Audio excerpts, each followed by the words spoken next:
আসসালামু আলাইকুম viewers, village fiction থেকে আজকে চলে আসছি এক ঐতিহ্যবাহী জায়গায়। এটা হচ্ছে কৈলাল ইউনিয়ন, কৈলাল গ্রাম এবং নবাবগঞ্জ থানা, ঢাকার খুব কাছে। এবং যে জায়গাটাতে আসছি এই জায়গাগুলোর ছোট কয়েকটা ঐতিহ্যপূর্ণ জায়গা দেখব। সর্বপ্রথম এখান থেকে শুরু করব এই গ্রামের বিস্তারিত দেখার। ঠিক এই গ্রামটা সম্বন্ধে সুন্দর করে দেখানোর এবং বিস্তারিত জানানোর ব্যাপারে সহযোগিতা করবে বিশ্বজিৎ দা, আমার সাথেই আছে। ইনশাল্লাহ তার সাথে আমরা ঘুরে দেখব। ইছামতি নদীটি এখন নদী নেই, এখন খাল হয়ে গেছে। যেহেতু নদী মানে পানি থাকবে প্রচুর পরিমাণ, সেহেতু পানি নেই, এখন খালের মতো হয়ে গেছে। আমি একটু আপনাদের সেই নদীটি দেখানোর চেষ্টা করতেছি।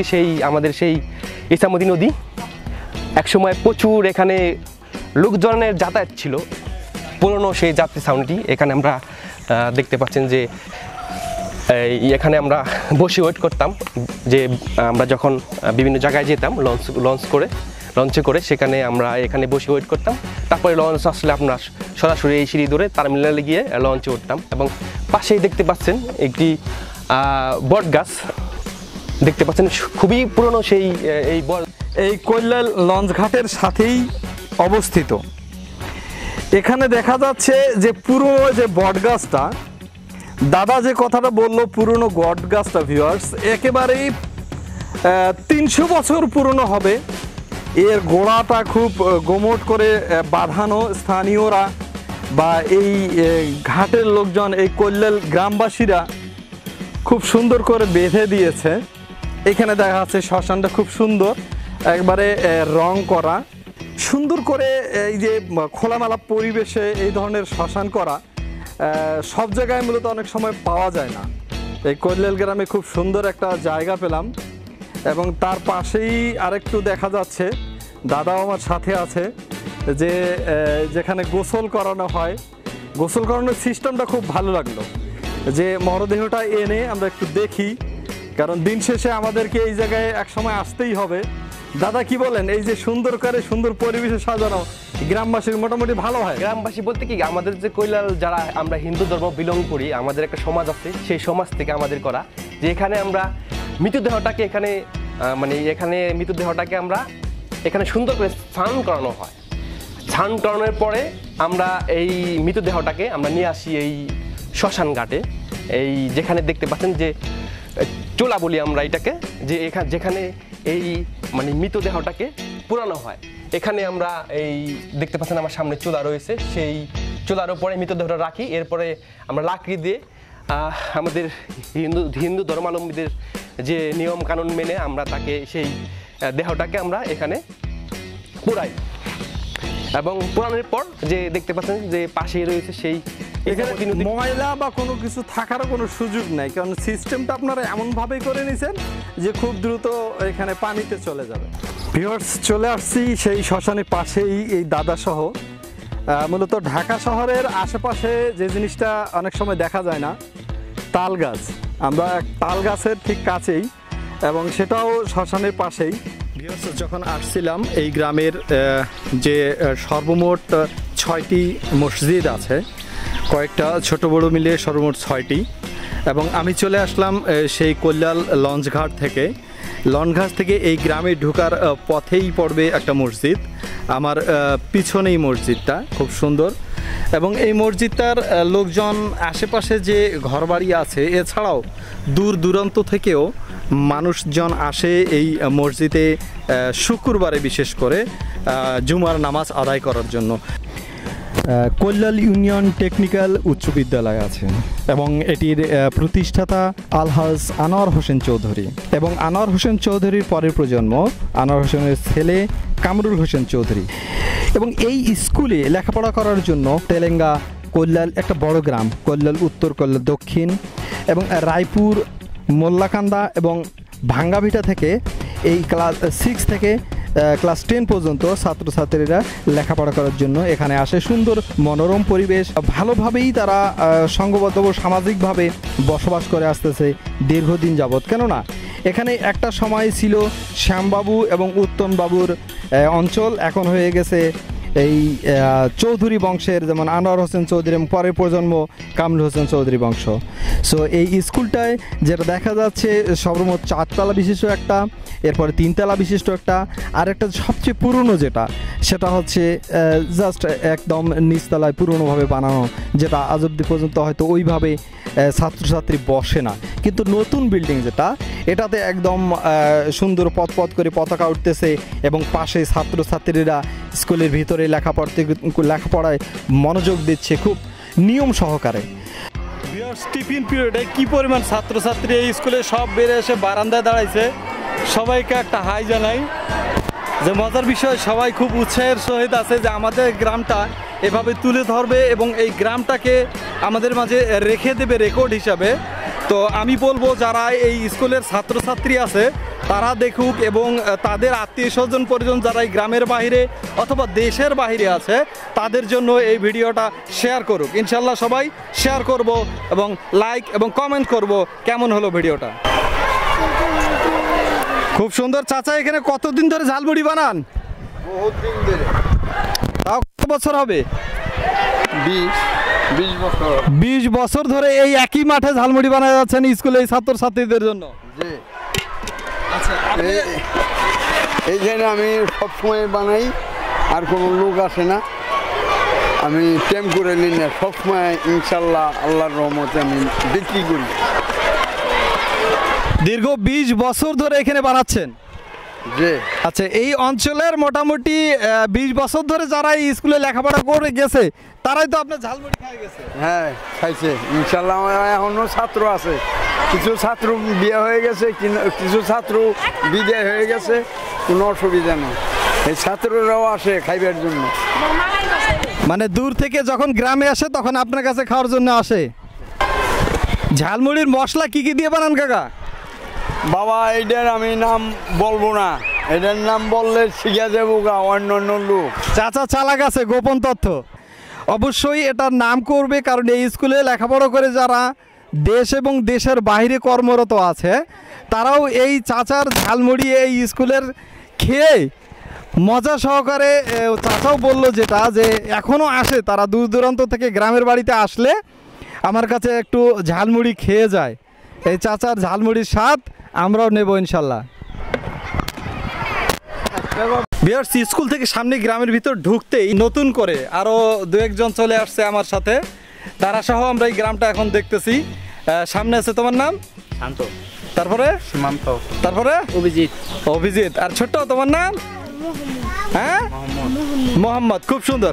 আমরা এই 4 জনকে নিয়ে ঘুরবো আজকে এবং সামনে আমরা যাচ্ছি যে এই অঞ্চলের, আসো সবাই আসো, এই অঞ্চলের যে একটা পুরনো ঐতিহ্যবাহী খেলা হয় যেটাকে বলে কাঁচি ছিঁড়া।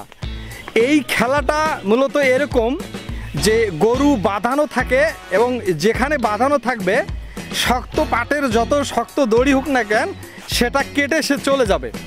ভিউয়ার্স, এই খেলাটা মূলত হয় সরস্বতী পূজার সময় এবং যে জায়গায় খেলাটা হয় এই অঞ্চলের জায়গাটার নাম হচ্ছে শোল্লা। আমরা এখন দেখবো গরুটা। আমি যখন কথা বলতেছি আবার সামনে গরুটা খুব অ্যাকশন নিয়ে দাঁড়িয়ে আছে, খুব ছোটো মোটো গরু, বিশাল যে হাতির মতো দেহের অধিকারী তা না, আমরা কুরবানির সময় যেমন বড় ধরনের গরু খুঁজি তা না।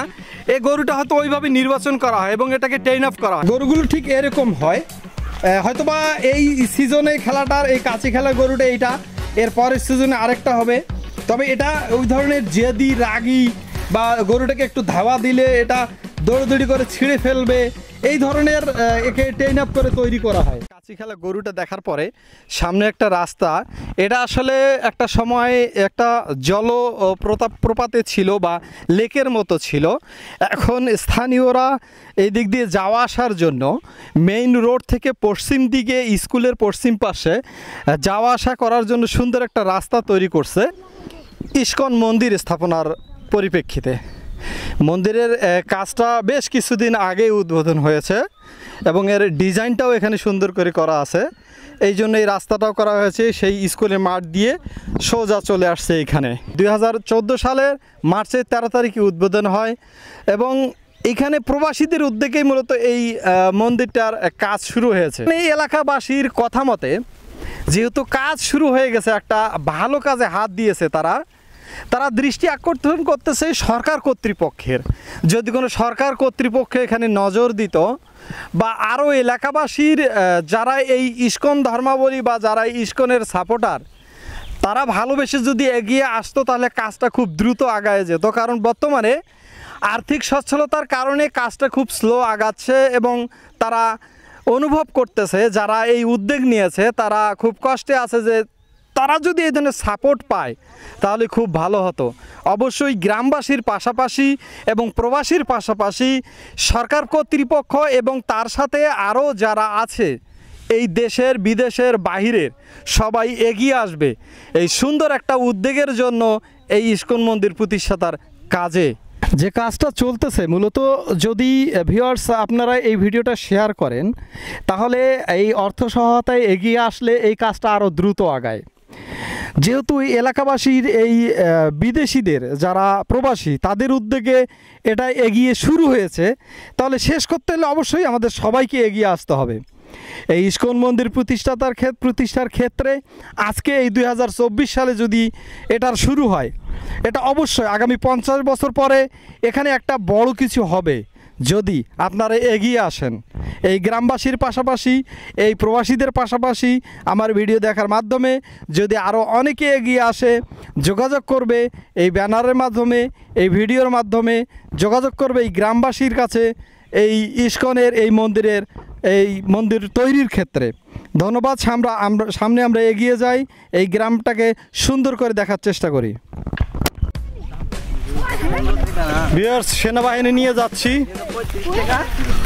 এইখানকার এক বড় আমের বাগান, সেই আমের বাগানে ঝড় বৃষ্টির দিনে বা একটু ঝড় বৃষ্টি আসলে আমের সময় খুব ছুটে আসে এলাকার লোকজন, ছেলেপেলে, আন্ডা উকড়ি, বুড়ো ছুড়ি সবাই দৌড় দিয়ে আসে এইখানকার এই বাগানের আম কুড়াইতে।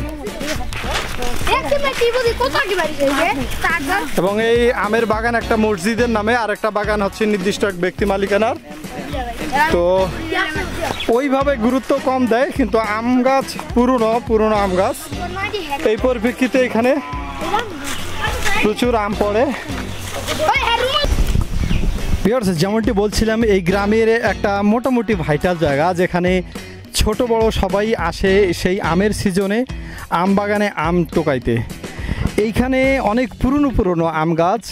এটা আসলে নির্দিষ্টভাবে আমি কোনো বয়স বা এই বাগানের মালিক বা এই স্থানের দায়িত্বে কারা আছে সেটা পেলাম না, যদিও তারপরও দেখা যাচ্ছে যে গাছগুলো, নির্দিষ্ট করে গাছগুলো, আম গাছগুলোর দিকে যদি তাকাই একেবারে ঘা হয়ে গাছগুলো অনেক বোঝা যাচ্ছে যে অনেক পুরনো গাছ।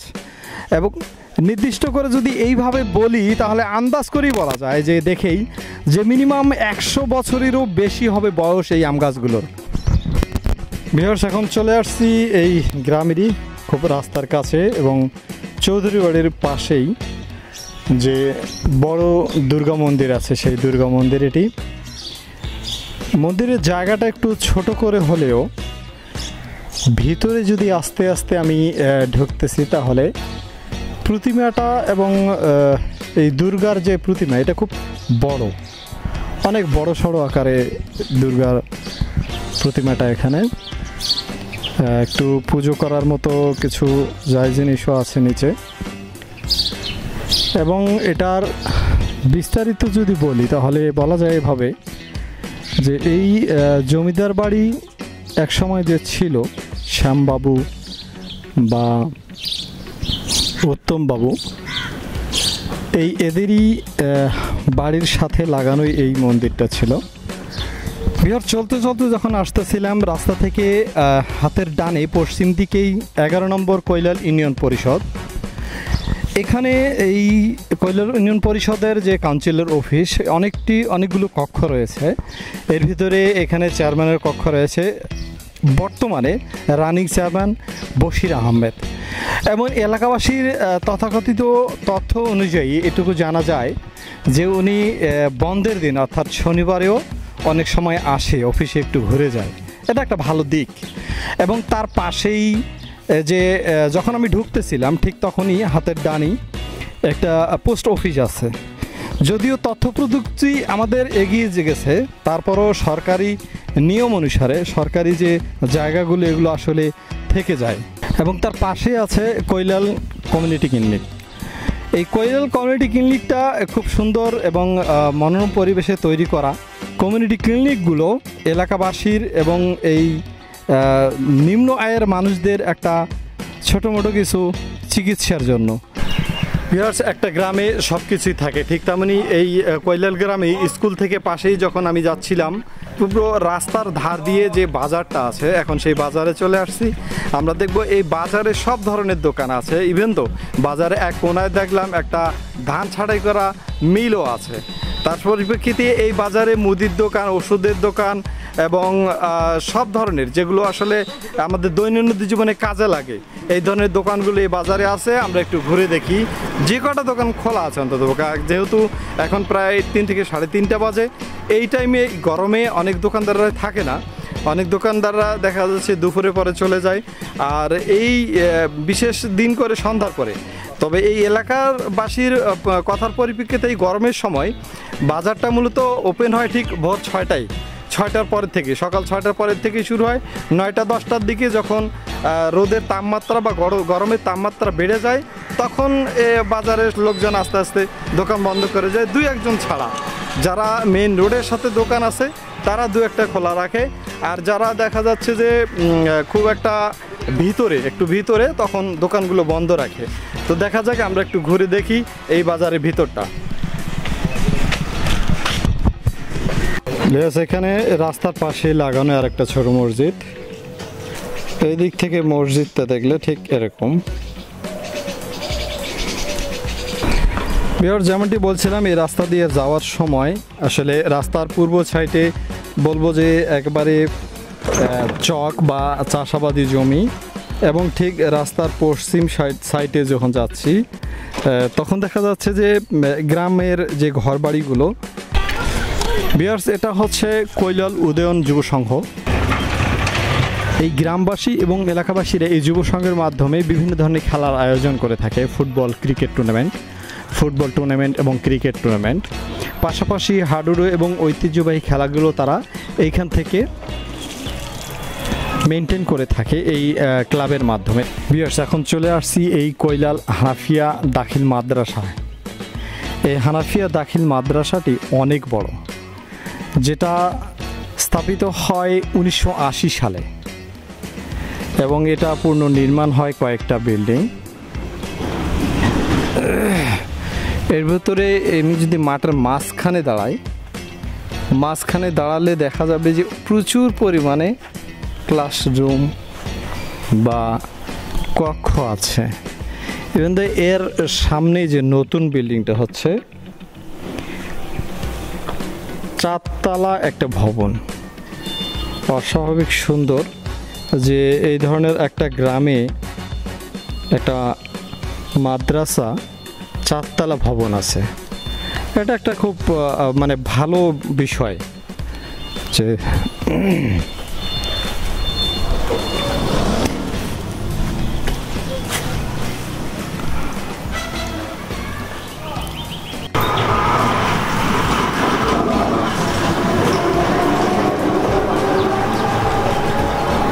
আসেন আগাই আস্তে আস্তে।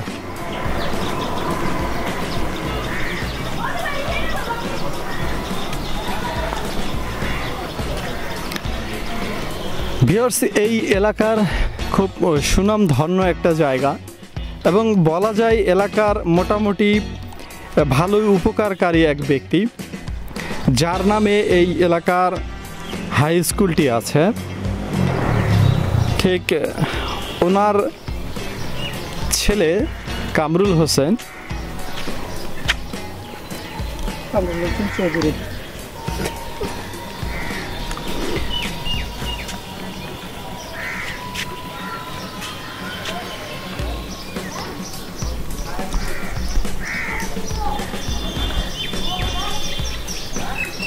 যার নামে এই স্কুলটা আছে, হাই স্কুলটা, ওনার নাম হচ্ছে আনোয়ার হোসেন চৌধুরী, এবং ওনার ছেলে কামরুল হোসেন চৌধুরীর যে এই এলাকাবাসীর উপরে বা এই এলাকার উপরে যে ভালো কাজগুলো সেই ব্যক্তির ভালো কাজের পাশাপাশি আরেকটা জায়গা আমরা দেখতে আসছি, তার নিজের বাড়িটা সুন্দর করে বানানো। এটা চৌধুরী বাড়ি এবং রাস্তার পাশেই, বাজারের পশ্চিম পাশে। বাড়ির সামনে পুকুর আছে এবং পুকুরের উপরেই বাড়িটা সুন্দর করে বানিয়ে রাখছে, গাছগাছাড়ায় ভরা, রাস্তাগুলো সুন্দর করে করা। এবং মজার বিষয়, এই পুকুরের পাশেই যে প্রচুর পরিমাণে নিম গাছ দেখতেছি। যখন ভিতরে যাচ্ছি, পাশে আম গাছ, একটু ফাঁকা জায়গা, এবং উনি খুব শৌখিন মানুষ। এই পরিপ্রেক্ষিতে বোঝা যাচ্ছে যে নিজের বাসভবনটা যে সুন্দর করে তৈরি করেছে তারই একটা রূপরেখা দেখা যাচ্ছে।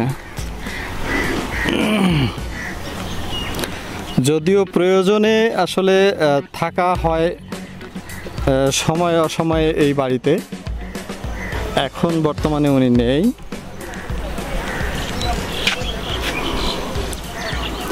বাড়িটা যদি আমি দূর থেকে ধরি, খুব সুন্দর করে সাজানো গোছানো, একেবারে পাখি ডাকা পরিবেশ। মজার বিষয়, এখানে যে আম গাছগুলো এখনো ধরে আছে, মানে মাটির সাথে আম গাছ লেগে আছে, এইরকম একটা অবস্থা। প্রচুর পরিমাণে আম হয়েছে এবং যে গাছগুলো দেখা যাচ্ছে খুব সুন্দর করে সাইজ করে রাখছে।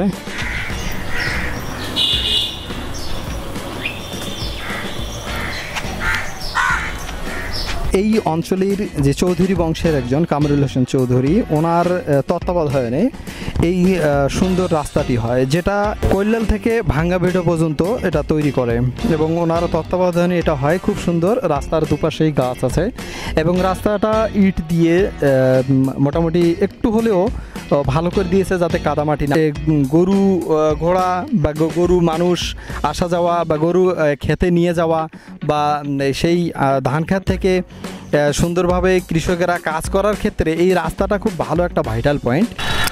এই কৈলাল গ্রাম থেকে বিদায় নিচ্ছি, ইনশাল্লাহ দেখা হবে আগামী নতুন কোনো ভিডিওতে। এর ভিতরে থাকা অবস্থায় এই কৈলাল গ্রামের গ্রামবাসীকে বলবো আমার ভিডিওটা শেয়ার করবে এবং পরবর্তীতে দেখার জন্য রিকোয়েস্ট থাকবে। ধন্যবাদ, আল্লাহ হাফেজ।